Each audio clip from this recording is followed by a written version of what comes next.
इस बार नीट के एग्जाम में जब आप उसके रिजल्ट को देखेंगे 67 लोग जो है वो जो है फर्स्ट रैंकर हैं। 720 नंबर मिला है, मतलब 100% मार्क्स मिला है। जिनको 100 में से 100 मार्क्स आया है उनका भी एडमिशन एम्स में नहीं होगा। तो पूरी तरह से इन्होंने इस देश के एग्जामिनेशन सिस्टम को मजाक बना दिया है। पढ़ने लिखने वाले तो लोग हैं नहीं सरकार में, बस चुनाव के लिए, वोट के लिए परीक्षा पे चर्चा करते हैं, खुद तो परीक्षा दिए नहीं है। एक लड़की छत से कूद करके आत्महत्या कर ली जब नीट का एग्जाम आया, ठीक उसके बाद। कोई गड़बड़ी हो रही है, इसका खामियाजा सीधे विद्यार्थी को भुगतना पड़ रहा है। टीडीपी ने कहा है कि मुस्लिम आरक्षण जारी रहेगा। चुनाव में आपने देखा होगा कि इसको किस तरीके से नीट पे बात कर लेते हैं। हालांकि ये सवाल जो है ना प्रधानमंत्री जी से पूछना चाहिए। हमारी सरकार अगर बनी होती तो ये प्रेस कॉन्फ्रेंस करने की जरूरत ही नहीं पड़ती। ये प्रेस वार्ता एक बहुत ही गंभीर विषय पर बुलाई गई है, जो अभी सामने आया है कि नीट के परीक्षा में एक बार फिर से धांधली हुई है। मतलब ये पहली बार नहीं हुआ है। और आप अगर इस देश में होने वाली परीक्षाओं को देखें तो लगभग अब ऐसी कोई परीक्षा नहीं है जिसमें धांधली नहीं हो रही है। मतलब विद्यार्थियों ने तो सोशल मीडिया पे ये लिखना शुरू कर दिया है कि एक बार फिर लीकेज सरकार, और बार बार परीक्षाओं में प्रश्न पत्र लीक होना, परीक्षा की जो तिथि है उसको बार बार बढ़ाना, और जो वैकेंसियां हैं उसको सही समय पे नहीं भरना, ये मामले लगातार उजागर हो रहे हैं। ये इस प्रेस वार्ता में हम लोग खासकर जो नीट एग्ज़ाम में धांधली हुई है उस विषय पर बात करने के लिए यहाँ उपस्थित हैं। मैं इसमें 2-3 बात आपसे जोड़ना चाहता हूँ आपके समक्ष। अव्वल तो आप सब लोगों ने देखा होगा कि चुनाव से पहले आदरणीय प्रधानमंत्री जी परीक्षा पर चर्चा करते हैं। हमारे यहाँ कहावत है, जाके पैर न फटे विवाही, वो क्या जाने पीड़ पड़ाई। तो चुनाव से पहले आप परीक्षा पे चर्चा करते हैं। चुनाव जब समाप्त हो जाता है, पूरे 5 साल तक जो परीक्षाओं में धांधली होती है, टाइम पे एग्जाम नहीं होता है, और जो वैकेंसियां हैं उसके बारे में आप कोई बात नहीं करते हैं। मैं आपकी जानकारी के लिए बता दूं, और चुनाव के दौरान बार बार कांग्रेस पार्टी ने इस बात को उठाया कि 30 लाख पद खाली हैं और कोई ऐसा एग्जाम नहीं है यूपीएससी को छोड़ करके। अगर यही हालत रही तो मुझे लगता है कि आने वाले दिनों में यूपीएससी के एग्जाम भी सही तरीके से कंडक्ट नहीं हो पाएंगे। जिन एग्जामों में आज तक कोई गड़बड़ी और धांधली नहीं हुई थी, उन एग्जामों में भी गड़बड़ी और धांधली हो रही है। नीट का जहां तक सवाल है, इसके 3 प्रमुख बिंदु हैं। पहली बार लोग कहते हैं कि रैंक 1 2 लोग होगा, 4 लाख होगा।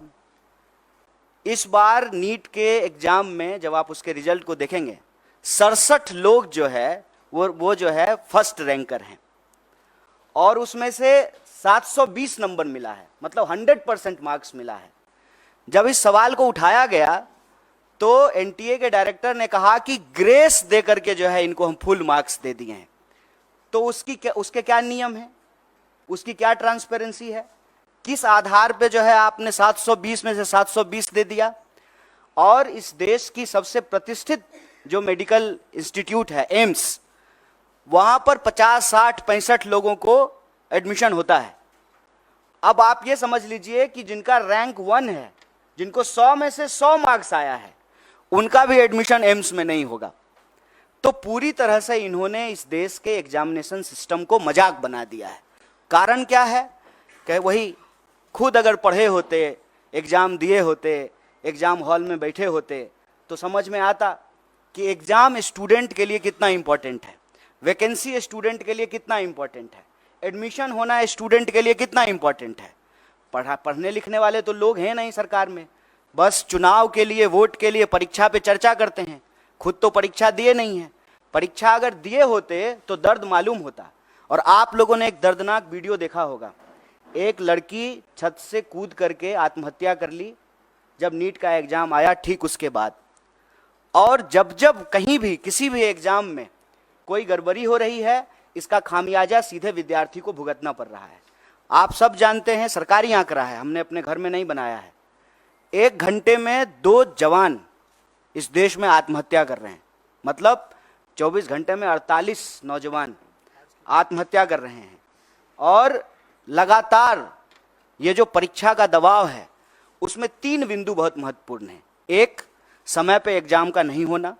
दूसरा, अगर एग्जाम हो तो उसमें व्यापक पैमाने पे धांधली होना और प्रश्न पत्र का लीक होना। और तीसरा, जब प्रश्न पत्र लीक होता है, स्टूडेंट की तरफ से हंगामा होता है, स्टूडेंट कोर्ट जाते हैं, तो फिर एग्जामिनेशन को कैंसिल कर देना। ये पूरा का पूरा एक साइकिल बना हुआ है। और आप देश के किसी भी हिस्से में चले जाइए जिसको हम लोग स्टूडेंट का सेंटर कहते हैं, अगर आप रांची, पटना, बनारस, इलाहाबाद होते हुए दिल्ली आएँ, फिर आप नॉर्थ से साउथ की तरफ जाएं, कोई भी ऐसा सेंटर जिसको हम स्टूडेंट सेंटर कहते हैं, हर जगह आत्महत्या की घटनाएं एक बहुत बड़ी समस्या बन चुकी है। राजस्थान में हमारी सरकार ने इसको गंभीरता से लिया और काउंसलिंग करने के लिए, हेल्प प्रोवाइड करने के लिए हमारी सरकार ने योजना बनाई। और आप सबने देखा होगा, इस बार के भी न्याय पत्र में हम भर्ती विधान लेकर के आए हैं।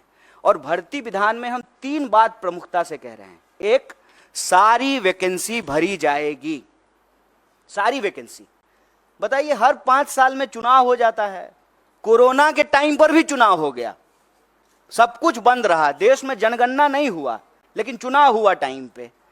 तो जब 5 साल में प्रधानमंत्री बदल जाते हैं, 5 साल में जो है एमपी बदल जाते हैं, एमएलए बदल जाते हैं, मुख्यमंत्री बदल जाते हैं, सब कुछ टाइम पे होता है, तो एग्जामिनेशन क्यों नहीं टाइम पे हो सकता है? एग्जामिनेशन का ऑलरेडी एक कैलेंडर होता है, उस कैलेंडर के हिसाब से आप एग्जामिनेशन कंडक्ट कराइए। और दूसरा, बार बार जो प्रश्न पत्र लीक होते हैं, जो परीक्षा में धांधली होती है, उसमें हम एक नए कड़े कानून के प्रावधान की आवश्यकता महसूस करते हैं। और हमने भर्ती विधान में ये रखा कि जब हमारी सरकार आएगी तो हम प्रश्न पत्र लीक करने वाले लोगों पर कड़ी कार्रवाई करेंगे।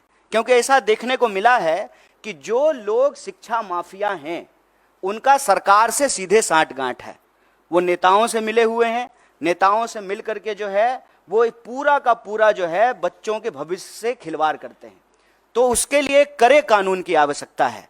मैं आपके लिए एक बात और जानकारी साझा कर दूं कि तेलंगाना में एक बहुत बड़ा मुद्दा बना, और जब तेलंगाना में चुनाव हुए तो हमारी पार्टी ने ये कमिट किया कि हम एग्जामिनेशन कैलेंडर लाएंगे, हम जो है नए आयोग का गठन करेंगे, समय पे जो है एग्जाम कंडक्ट कराएंगे, और कोई भी गड़बड़ी करने वाले किसी भी नौकरशाही के ऊपर, किसी भी जो है कर्मचारी के ऊपर कड़ी कार्रवाई करेंगे। मुझे लगता है कि सरकार को ये कदम उठाना चाहिए। सिर्फ जो है बयानबाजी से, बतौलेबाजी से काम नहीं होगा। ये देश के भविष्य का सवाल है, ये बच्चों के भविष्य का सवाल है। और नेट को लेकर के, नीट को लेकर के, देश के अंदर होने वाले किसी भी एग्जाम को लेकर के कांग्रेस पार्टी ने, हमारे राष्ट्रीय अध्यक्ष ने कहा है कि सुप्रीम कोर्ट की निगरानी में इसकी एक उच्च स्तरीय जांच हो, और अगर आवश्यकता पड़े, गड़बड़ियां इस लेवल पे अगर पाई जाए तो इसको एग्जामिनेशन को रिकंडक्ट कराया जाए। अगर जो लोग कंप्लेन लेकर के गए और कुछ लोगों का नंबर जो है 720 में से 720 कर दिया गया, तो बाकी लोग जो भी कंप्लेन कर रहे हैं उसकी भी सुनवाई होना चाहिए, उसका रिड्रेसल होना चाहिए। और इस देश के भीतर भाजपा को हम ये कहना चाहते हैं कि आप युवाओं के भविष्य से खिलवाड़ करना बंद कीजिए, परीक्षा पर चर्चा का नाटक बंद कीजिए, समय पर परीक्षा कराइए, और परीक्षा में धांधली करने वाले लोगों के ऊपर कड़ी कार्रवाई कीजिए। और इस देश के भीतर जितने भी रिक्त पद हैं उनको इमीडिएटली जो है आपको भरना चाहिए। और यह जो आपकी ध्यान भटकाओ योजना है, मैं कहता हूं कि देश की संस्थाओं को सरकार से अच्छी चीजें सीखनी चाहिए। सरकार से देश की संस्थाओं को गलत चीजें सीखने की जरूरत नहीं है। जैसे सरकार का काम है डाइवर्ट करना, उसी तरह से संस्थाएं भी जो है ध्यान भटकाओ योजना में संलिप्त हो गई है। एक सीधा सा प्रश्न है कि जब परिणाम आना था 14 तारीख को, तो आप 4 तारीख को परिणाम क्यों लेकर के आए हैं? कि पूरा देश जो है वो इलेक्शन रिजल्ट में बिजी रहेगा, तो बच्चों की कौन सुनेगा? माँ बाप भी जो है टीवी पे बैठ करके इलेक्शन रिजल्ट देख रहे होंगे, तो जो रिजल्ट में गड़बड़ी हुई है उसके बारे में कौन सुनेगा? वो माँ बाप को जाकर के बताएंगे कि हमने अच्छा एग्जाम दिया है, हमने सारे पेपर जो है अटेम्प्ट किए हैं, तो माँ बाप भी कहेंगे कि नहीं इसमें तुम्हारी गलती है। लेकिन जब आप इस पूरे प्रोसेस को देखेंगे, विद्यार्थी की कहीं से भी गलती नहीं है, क्योंकि ट्रांसपेरेंट तरीके से एग्जाम नहीं कराया गया है। और साफ साफ एनटीए ने साफ साफ जो है इस बात से डिनाई कर दिया कि जो है पेपर लीक हुए हैं। जबकि पटना का एक कॉन्क्रीट एग्जाम्पल है कि कुछ सेंटर पर प्रश्न पत्र की लीक की शिकायत आई और पटना पुलिस ने लोगों को गिरफ्तार किया on record. Patna police paper leak करने के मामले में कुछ लोगों को गिरफ्तार कर रही है और एजेंसी कह रही है कि कोई प्रश्न पत्र लीक नहीं हुआ है।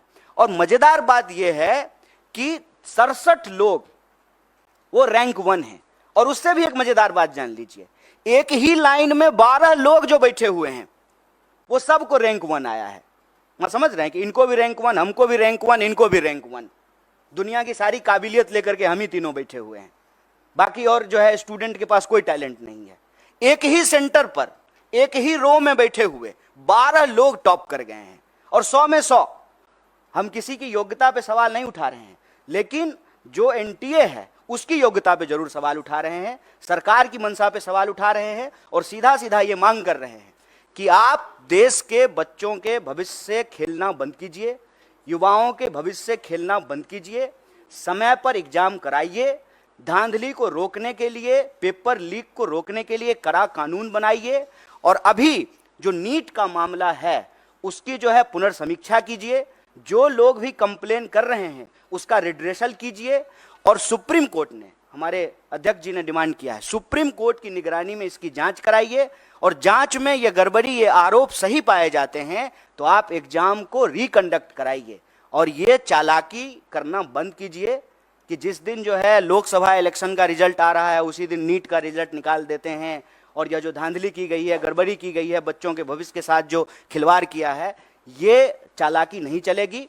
परीक्षा पर चर्चा का राजनीतिक और इलेक्टोरल पॉलिटिकल स्टंट हम लोग देख चुके हैं।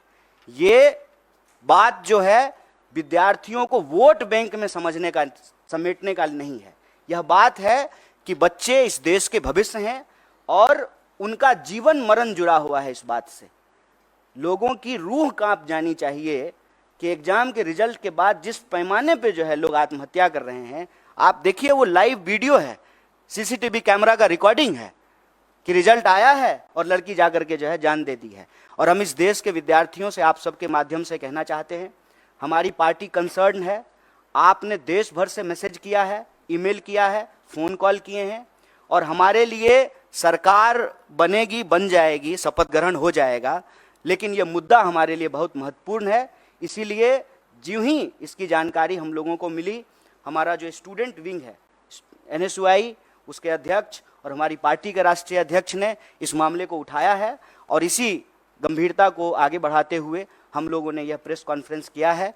और हम उम्मीद करते हैं आप तमाम मीडिया के साथियों से कि आपके घर के भी बच्चे अलग अलग एग्जाम की तैयारी करते हैं, आपके भी बच्चे हैं, हमारे घर के भी बच्चे हैं और ये हमारे परिवार का और हमारे जो है देश के भविष्य का सवाल है। इस बात को जो है आप लोग भी इसी गंभीरता से उठाएंगे, सरकार से सवाल पूछेंगे और हमारी बात को जो है सरकार तक पहुंचाएंगे। बहुत बहुत धन्यवाद। समय बहुत अहम होता है छात्रों के लिए और खासतौर पे उनके लिए जो प्रभावित हैं, जिस तरीके से गंभीर सवाल उठ रहे हैं, आप लोगों ने भी उठाया है। तो सुप्रीम कोर्ट मॉनिटर्ड जांच की मांग आपने की है, क्या कोई टाइमलाइन आप लोग अपनी तरफ से चाहते हैं कि इतने दिनों में ये जांच पूरी हो और इसको लेकर के स्थिति स्पष्ट हो? अगर दोबारा परीक्षा करवानी होगी तो उसमें भी काफी समय लगेगा, इस पर आप कुछ कहना चाहेंगे? जैसा कि आप पढ़े लिखे आदमी हैं, खुद ही एग्जाम दिए हैं तो आपको तो मालूम है, तो अब सब लोग यहाँ पढ़े लिखे लोग हैं, एग्जाम देते रहे हैं।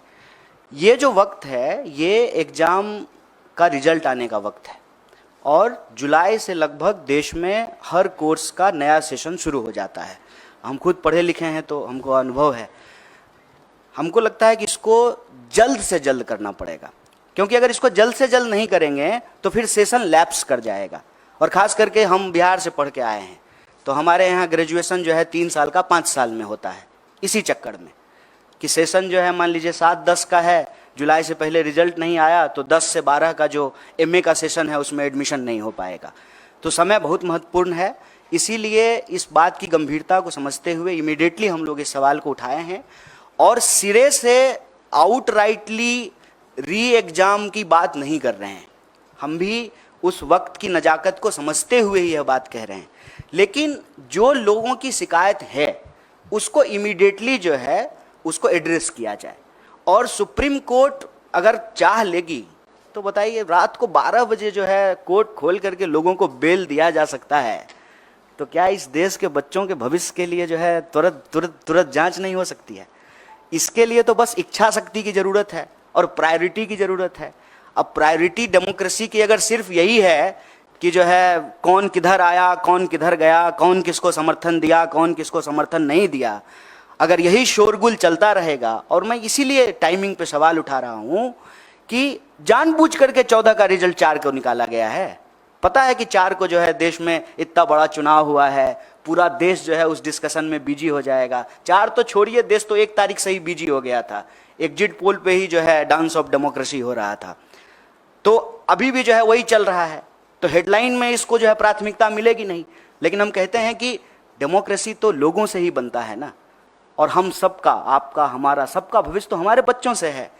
अगर हमारे बच्चे परीक्षा के दबाव में आकर के, जिसमें उनकी कोई गलती नहीं है, आत्महत्या कर रहे हैं, इससे और दर्दनाक बात क्या हो सकता है? और इससे ज्यादा जरूरी बात भी कुछ नहीं हो सकता है। इस पर जो है तुरंत कार्रवाई करनी पड़ेगी, क्योंकि सेशन शुरू होने वाला है। तो ये सारी प्रक्रिया जो है तुरंत शुरू करना पड़ेगा। 24 लाख से ज्यादा स्टूडेंट जो हैं वो एग्जाम में अपीयर हुए हैं। इसीलिए हम कह रहे हैं कि इमीडिएटली री एग्जाम करने में प्रॉब्लम हो सकता है, लेकिन जिनके इशूज हैं, जिनके कंसर्न हैं, उसको इमीडिएटली जो है एनटीए एड्रेस करे और साइमल्टेनियसली जो है सुप्रीम कोर्ट की निगरानी में जांच हो। क्योंकि मामला इस साल का नहीं है और मामला सिर्फ एक एग्जाम का नहीं है, इसको समझने की जरूरत है। आप कोई भी एग्जाम उठा के देख लीजिए, देश में हर एग्जाम की कमोबेश यही हालत हो गई है। आप देखिए कि ग्रुप डी का भी अगर एग्जाम होता है रेलवे का, तो रेल में चढ़ने के लिए, ट्रेन में चढ़ने के लिए जगह नहीं होती है। मंदिर, मस्जिद, गुरुद्वारा, धर्मशाला, प्लेटफॉर्म, कोई ऐसी जगह नहीं है जहां बच्चे जो हैं वो गमछा डाल करके सो नहीं रहे। देश में होने वाले किसी भी एग्जाम की हालत आप देख लीजिए, किसी भी एग्जामिनेशन सेंटर के बाहर जाकर के देख लीजिए। ये एक देश के लिए गंभीर विषय है। समय की नजाकत को समझते हुए इसको तुरंत करना चाहिए, ये हमारी मांग है। इसके अगेंस्ट जो है स्ट्रिक्ट एक्शन लेंगे, लॉ भी बनाया जाएगा। लेकिन क्योंकि अब इंडिया ब्लॉक की सरकार नहीं आएगी है, तो क्या आप लोग किस तरीके से एनडीए पर इस बात का दबाव डालेंगे? क्या आप सड़कों पर जाएंगे या फिर कोर्ट में आप लोगों की तरफ से भी इसकी कोई अपील की जाएगी? देखिए, एक अव्वल तो ये जान लीजिए कि विद्यार्थी इस देश के किसी राजनीतिक पार्टी या राजनीतिक दल के मोहताज नहीं है। और मैं आपको पीछे हुए 4-5 आंदोलनों का एक उदाहरण दे सकता हूँ। कोई लीड नहीं कर रहा था, चाहे एसएससी का मामला हो, अग्निपथ का मामला हो, किसी भी एग्जाम में जो गड़बड़ी हुई है या गलत नीति सरकार लेकर के आई है, उसको कोई पॉलिटिकल पार्टी लीड नहीं कर रही थी। साइमल्टेनियसली जो है, क्योंकि जिसका जीवन उससे जुड़ा हुआ है, जिसका पूरा का पूरा भविष्य उससे जुड़ा हुआ है, उसके पास सड़क पर निकलने के अलावा कोई रास्ता नहीं बचता है। तो पॉलिटिकल पार्टी के मोहताज नहीं है। लेकिन उन विद्यार्थियों को हम ये कहना चाहते हैं कि इस देश की जिम्मेदार विपक्ष होने के नाते, इस देश की सबसे बड़ी विपक्षी पार्टी होने के नाते, इस देश का one of the biggest student organization के बिहाफ पर हम आपको कह रहे हैं कि स्टूडेंट को हम साथ देंगे। और हमारे लिए एक गंभीर विषय है, चुनाव पर चर्चा करने की बजाय, सरकार बनेगी कि नहीं बनेगी इसकी चर्चा करने की बजाय, अगर हम नीट के सवाल को प्राथमिकता दे रहे हैं तो आप हमारा कंसर्न समझ सकते हैं। हमारी सरकार नहीं बनी है, ठीक बात है। हमारी सरकार अगर बनी होती तो ये प्रेस कॉन्फ्रेंस करने की ज़रूरत ही नहीं पड़ती।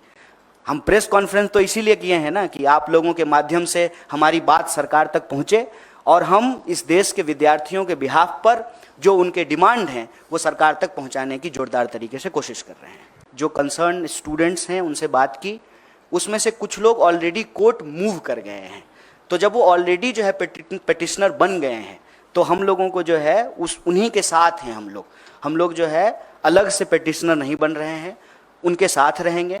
और दूसरा ये कि हम तुरंत जो है एनटीए के साथ जो है एक डेलीगेशन भी मिलेगा और जो विद्यार्थी आंदोलन कर रहे हैं उनके साथ हम पूरी तरह से खड़े हैं और हमारा पूरा नैतिक समर्थन है।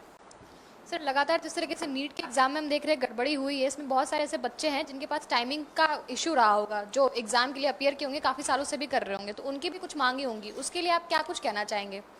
देखिए, वैसे आप अगर इस देश में परीक्षा संबंधित किसी धांधली या गड़बड़ी को देखेंगे तो कंसर्न समूह बन जाते हैं, क्योंकि हम लोग तो एक एग्ज़ाम की बात करते हैं, लेकिन जब रियल ग्राउंड पे जा कर के अपीयर होने वाले स्टूडेंट को देखेंगे, ग्रुप और क्राइटेरिया को देखेंगे, तो अलग अलग तरह की जो है वस्तु स्थिति उत्पन्न हो जाती है। मान लीजिए जिनका लास्ट अटेम्प्ट है या जिनका एज का बात है, तो उनका रहता है कि हम री एग्ज़ाम कराएं। हम इसको लेकर के अपनी तरफ से कोई बात नहीं कह रहे हैं, जो विद्यार्थियों की तरफ से मांग आ रही है उसी को रीइटरेट कर रहे हैं। पहला, इमीडिएटली जो है रिड्रेसल हो, जो भी इशूज आ रहे हैं उसको। दूसरा, इसकी जो है एक निष्पक्ष जांच हो।